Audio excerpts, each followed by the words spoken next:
Hey everyone, welcome back to another episode of Talking Success. Now, I think anyone tuning into the podcast over, I don't know, maybe the last couple of years, I think, has probably heard me harp on about stablecoins and the world of crypto and remittance and the use of stablecoins for cross-border payments. So I'm delighted to be joined by someone who's a true expert in this area. Me, I just talk about it. I've never built a blockchain. I've never even seen a blockchain. But I've got Jonathan Katende on the line, all the way over from New York. That's not where he originates from. He'll give us a bit of story, a bit of background in a minute. But Jonathan's the CEO of Lipa World, and they do some really interesting things around stablecoin, around using that as a payment method for cross-border, for remittance, for actually spending. And I think that's been one of the kind of big hurdles about adoption of any type of stable coin or crypto is actually what we call the off ramping. So being able to utilize those funds when you have them, in your wallet. So I'm really delighted, Jonathan. Thanks so much for joining. I'm looking forward to this episode. I'm a big fan of this part of the ecosystem. So I've got loads of questions for you, but if we can start with an intro, how you ended up in New York, because I know it's not a New Yorker accent you got there. So, yeah, give us a bit of background, and we can dive straight in. Yeah, absolutely. And thanks so much for having me, Darren, and good day to your viewers. So the long story short is that, my background is an immigrant journey, right? So taking you back to, my early move to South Africa, it was from the DRC. So I grew up there, grew up in South Africa, got there when I was 10, went all the way to tertiary. Long story short, did a few years in tech. So I was a tech operator and I worked across various startups. So one of the things that sort of stood out was one, my immigration journey, but also number two, my startup journey. Sort of a few years later, I moved with my small family to the US for a job opportunity that my wife had, and I couldn't let that bug go. So, as you would imagine, immigrant times two, there was an opportunity for us to really build something substantial off my previous work experience. So, we essentially built Lipa World, which was a stablecoin powered wallet that enables immigrant freelancers and businesses to earn, spend, and send. And how we do that is by offering on-chain banking through a virtual account anywhere in the world without requiring an SSN. We have also enabled a stablecoin wallet to enable you to move funds cross-border instantly without any delays. And then more importantly, which is really touching the financial inclusion piece of, where we began, is really this marketplace. So this marketplace allowing you to send essential goods and services through a various list of merchants that we put up on the marketplace, where you can send gift cards, vouchers back home for its intended purposes.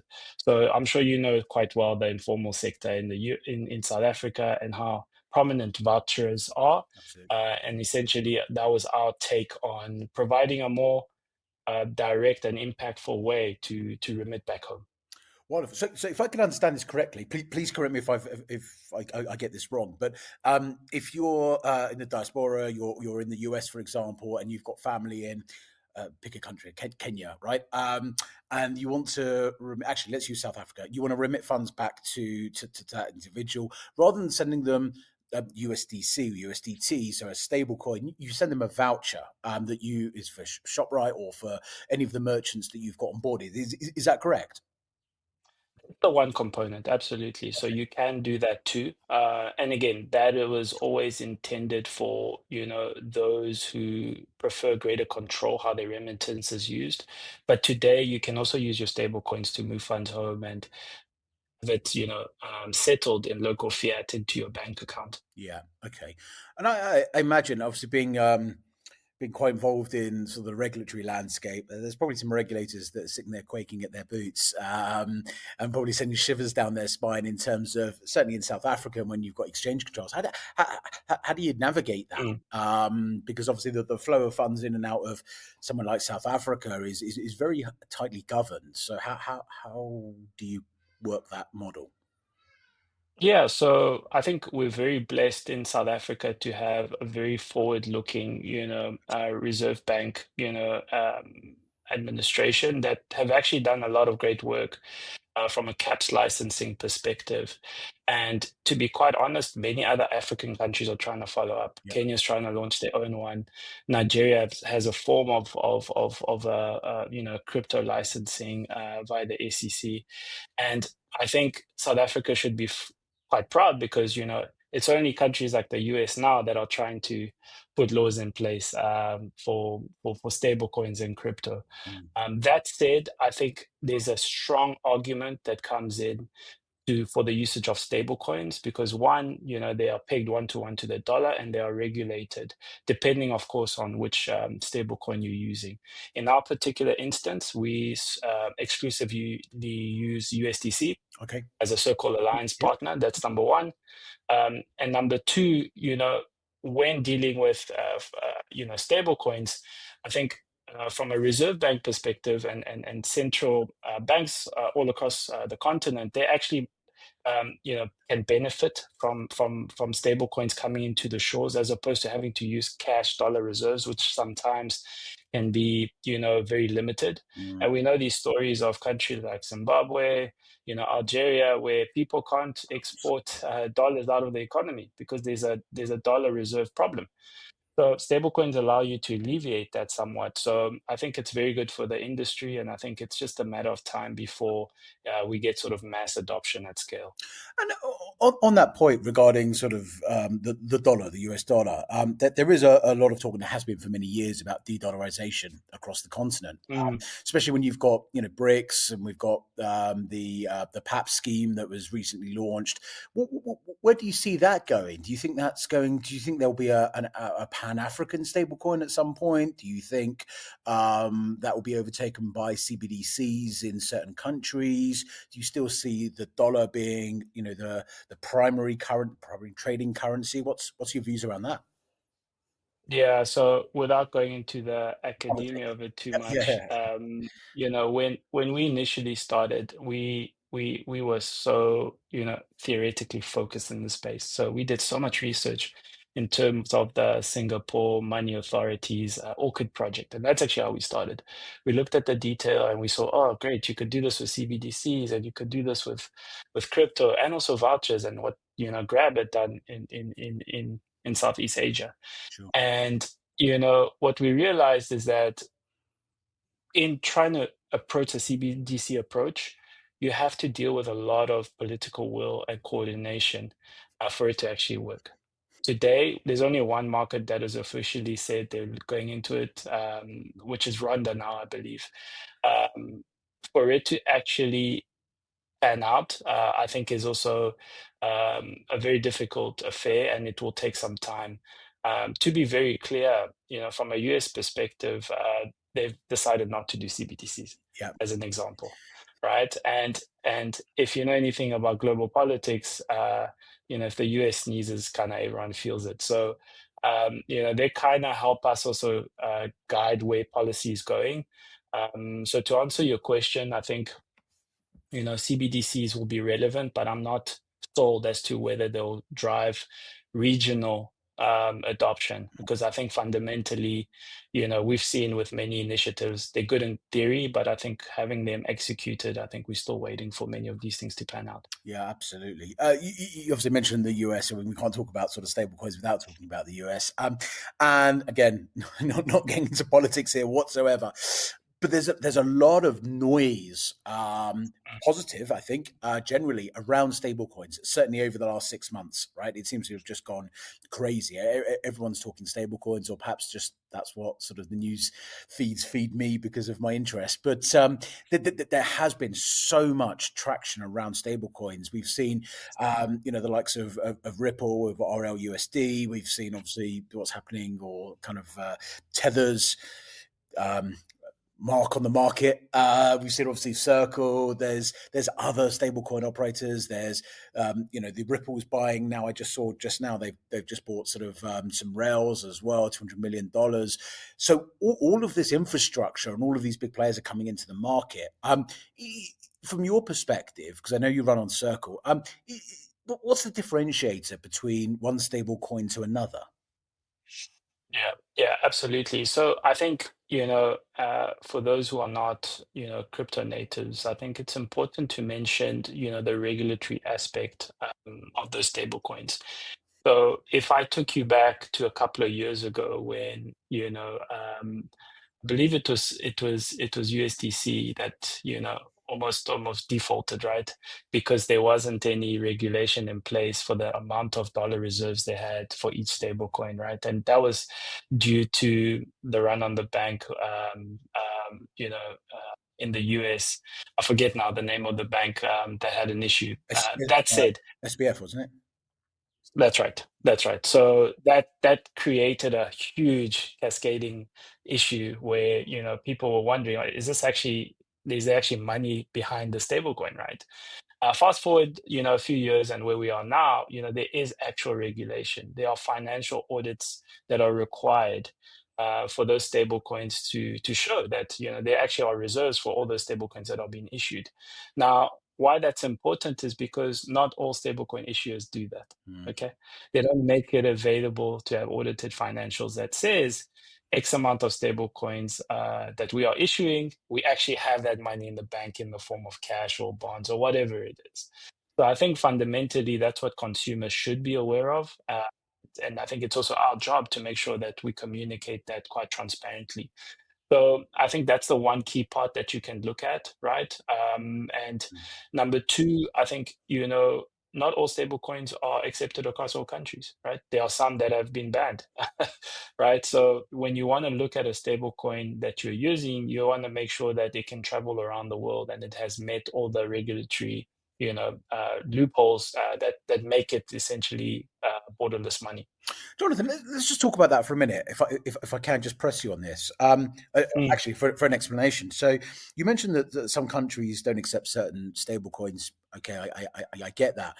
But if I've isn't that the point of decentralization? So if I have a wallet, and the wallet accepts any form of crypto, whatever it may be, does that not circumnavigate then sort of this ruling that a certain stablecoin can't be accepted in a country? Or are you talking about the kind of the then conversion and the off ramping? What area is that?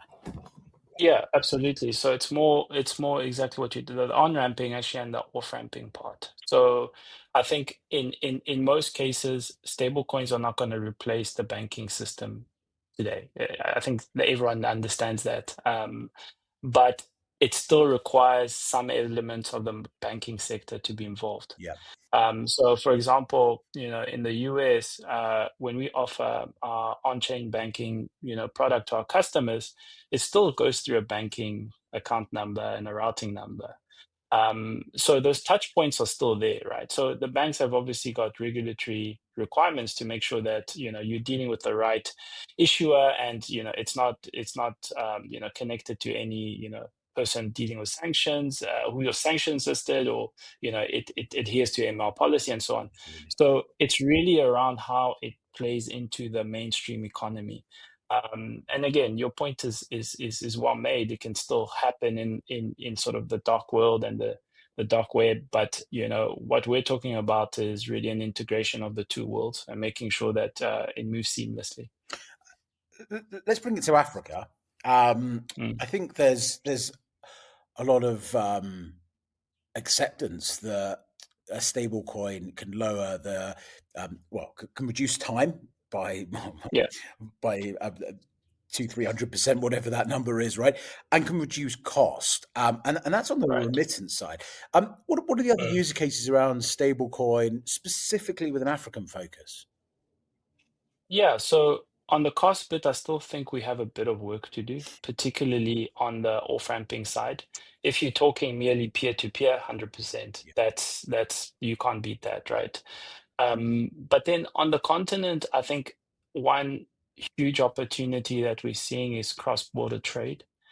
So, suppliers, in one African country doing business with another person in another country and moving funds instantly, yeah. with the balance only needed to be settled, I think is a great unlock for regional integration. Mm, So for us, when we look at the $1 trillion cross-border opportunity, there lies a very quick opportunity for us to, make payments and make sort of business flow much easier. So I think we're in a very interesting time where we're almost leapfrogging the old financial rails that we had, and I think it's very exciting for many people. You know what? It reminds me. I'm showing my age here a little bit, Jonathan, right? But sort of 20 years ago, and we were talking about 4G or 3G, what it was back then in Europe in developed markets, and they're going, yeah, but we've got this infrastructure and we've got this legacy and the mobile adoption. And then you looked at it from an African lens, and it was like, listen, we have a clean slate. Like we don't have fixed line telcos. Everything is mobile, so adoption and rollout was so much quicker and less convoluted than what it has in other markets. And I just feel we're kind of on that cusp now of that there can be some mass adoption.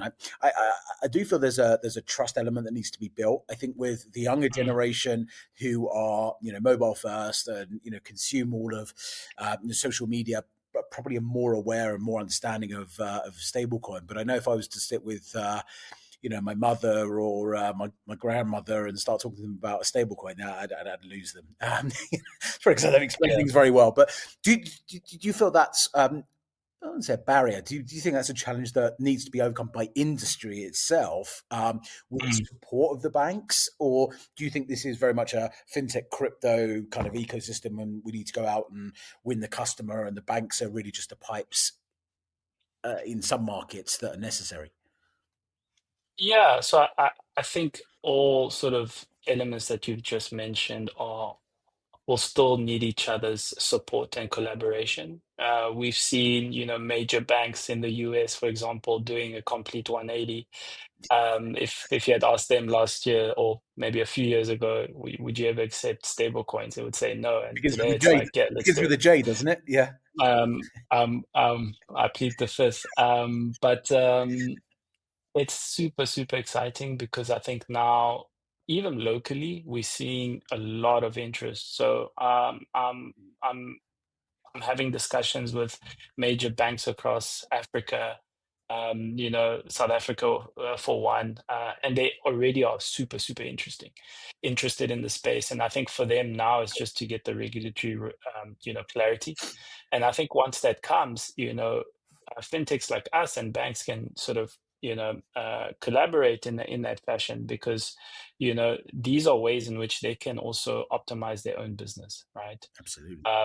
But from a financial education piece, I think the onus also rests on the ecosystem and businesses like us to make sure that stablecoin journey is as seamless as possible. So when you look at what we're doing at Lipa World, when you open our app, it's as if like you're opening a regular banking app. You're not seeing your wallet address. You're not having to worry about gas fees.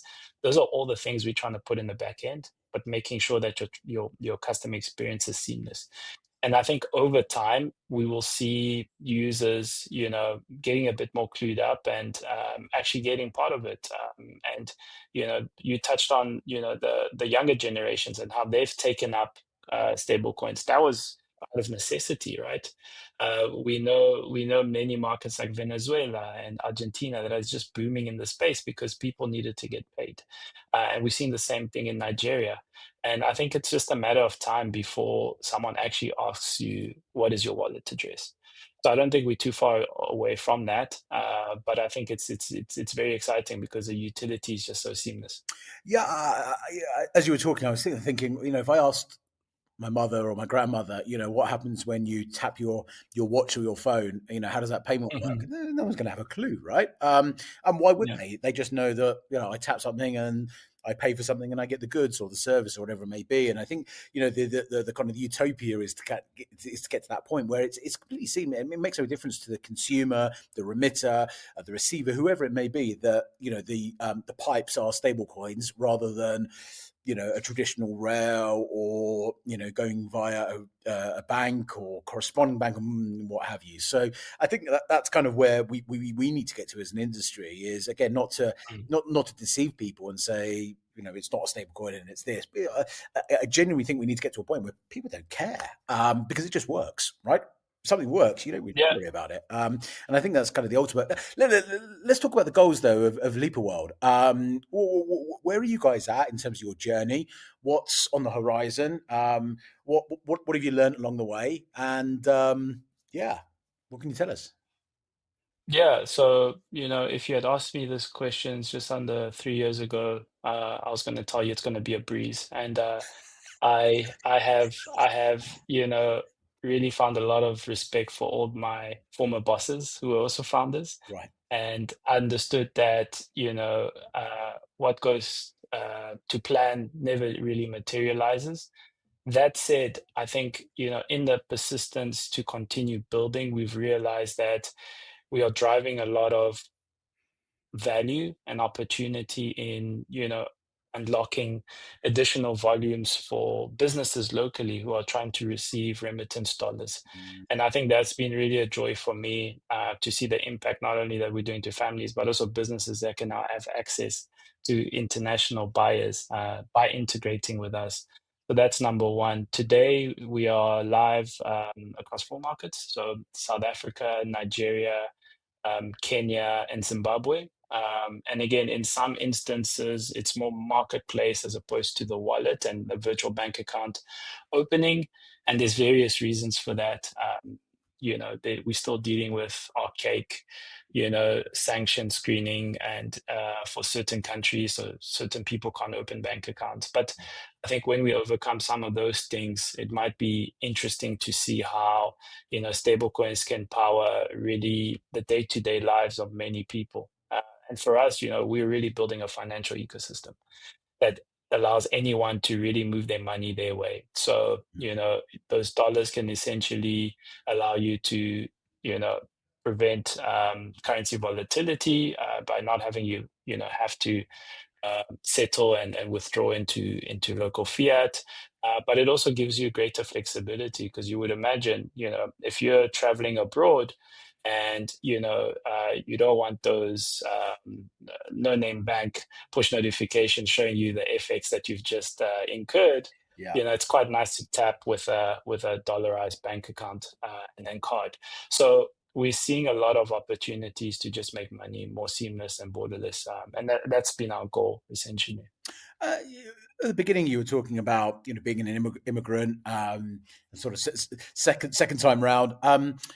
Let's talk about migrant workers, specifically in Africa. And I know it's a big challenge when you come to a new country. Doesn't matter where you're from. Setting up banking, and if you don't have an address and you haven't got KYC and you don't have all of the documents that typically you need, and an ID number and what have you, to go and set up a bank account. I know how difficult it was when I first came to South Africa to set up a bank account. I didn't have those documents that were required, so I didn't have an ID number. Do solutions like Lipa World and stablecoin offer that access, right? Because you can do your KYC based on your passport, I would imagine, and some other sort of documents. Does that mean that you're able to, as a migrant worker, move kind of cross border without having the complexities of setting up bank accounts in each country? Again, I don't know from a regulatory side, but in theory, is that how it works? Yeah, in a nutshell, I would say so. And I know you're in the talent space, and you know the huge opportunity there, right? And I Mm, think it's important to mention that, one of the things that the US has done so well is that it has, again, one could argue that it may have changed slightly, but they've really embraced immigrants and migrant workers, because these are people who are building these societies, right?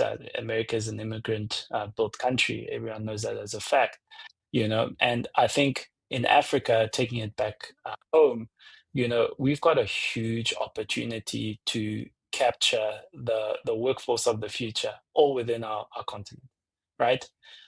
My co-founder, moved to the UK from South Africa, and due to some, again, political change, dependence on the wife visa had to move. Now, if you're moving with your family to another country and you can't have your kids, you're going to find the next place, right? But Absolutely. what remains is the skill set that you have. Mm. And I can guarantee you there's another country that will take you with open arms. And I think as Africans, we've got a duty to also understand our self-worth, to say, hold on, we've got a lot of skilled workers that are going to power the world one day. What happens if we could all make sure it makes itself used from a regional perspective, and the best talent from Nigeria can work in South Africa, and the best talent in the banking sector from South Africa can move to Kenya. Yeah. I think then we are unlocking huge opportunity, because today, when I look at my peers in the US who come from South Africa, they are absolutely thriving and they're well regarded because we actually built some super humans this side. Mm. So I think we sometimes undervalue the resourcefulness of our talent. But that said, it creates an opportunities for platforms like us, because to your point, they need a borderless platform that moves with them. So if you've got a passport and you want to open up a virtual bank account, we can do that for you, right? And that bank account is held by a sponsored bank in the US, but you can still use it anywhere you want to go. So that's essentially the value proposition. And I hope I captured the point in a very long-winded way, but I think those two play hand in hand.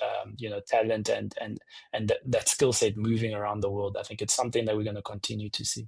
And there's the other side of that, isn't there? Which is, the talent doesn't need to physically, I say talent, people don't need to physically move in many occasions, right? We've got a huge gig economy across the continent that's growing exponentially.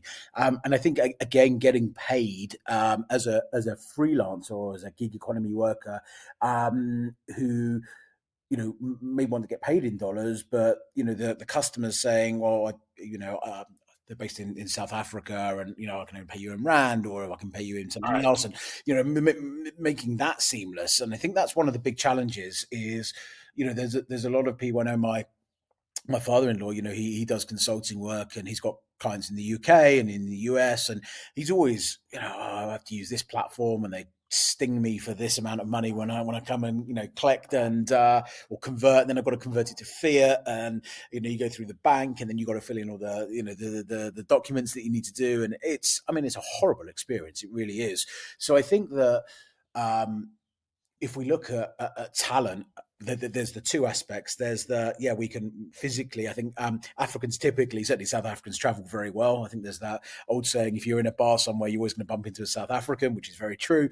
But I That's also right. think there's that kind of that gig side as well, which is such an important part of the future of work and the way of work that we are now. In order for people to accept funds for the work that they've done, they want to get that in a seamless way as well, right? Yeah, absolutely. And I think, it speaks to also how we've designed the platform. So when you look at even our team members, some of them started as freelancers in Nigeria. And, when we built out this platform, it was to say, how do you currently actually receive money? And a virtual bank account for many is how they do that, right? So they receive funds in dollars.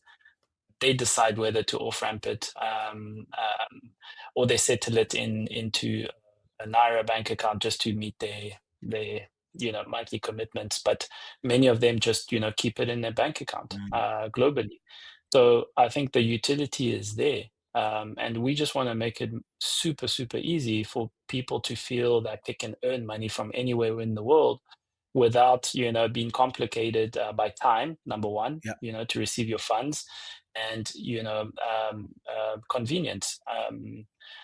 And I think on the business side, we're trying to do the same. Also offer the opportunity for businesses to open a bank account in the US, and in the very near future also incorporate in the US in a very seamless way through our concierge service. So we're really making sure that we can unlock a lot of business and opportunity for people without them even having to move. Amazing, amazing. Jonathan, thanks so much. We're going to put a couple of links on the podcast to you, your kind of LinkedIn profile, and quite active on there, and also to Lipa World as well. If anyone wants to find out more information, best place to go is the website. Have you got anything else? I know you published some blogs on there as well. I had a read earlier, pretty interesting stuff. Anywhere else to follow you guys? TikToks, or you've not quite ventured over to the TikTok world yet? Ironically, we're about to launch a few TikTok campaigns in the next couple of months. That was actually not my choice. The market demands. So, you'll be seeing a few influencer posts there soon. Okay, yeah. Listen, I kind of wear the same hat as you. 4 years ago, someone said, you got to be on TikTok. I was like, that's for kids. Like, Yeah, obviously.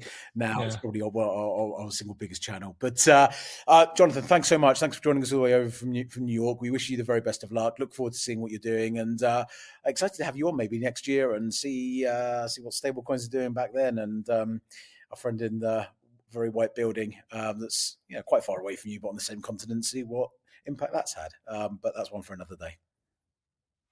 Thanks, Darren. Appreciate your Pleasure. time. All the best. Thank you. Cheers.